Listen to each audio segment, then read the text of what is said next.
পোয়া পিঠা তৈরির জন্য 1 কাপ চালের গুঁড়ো, 1 কাপ ময়দা একটি পাত্রে নিন।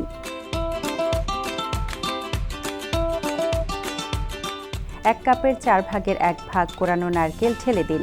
আগে থেকে জাল করে গুলিয়ে নেওয়া 1 কাপ খেজুরের গুড় ও 1 চামচ লবণ দিয়ে ভালোভাবে মিশিয়ে নিন।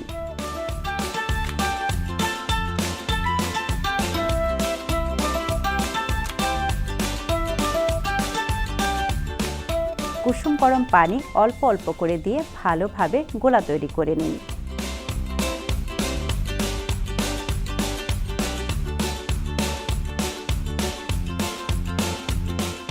গোলা তৈরি হয়ে গেলে 10 মিনিট ঢেকে রাখুন। একটি কড়াইয়ে তেল গরম করে নিন। এবার পিঠা ফুলকো করার জন্য একটি স্টিলের ঢাকনা ব্যবহার করুন।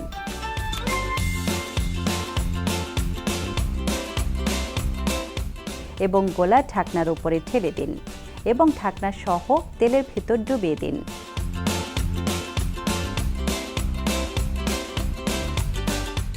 কিছুক্ষণের মধ্যে দেখবেন পিঠা ফুলকো হয়েছে। এভাবে অতি সহজে তৈরি করে ফেলুন খেজুরের গুড় দিয়ে বানানো ফুলকো পোয়া পিঠা।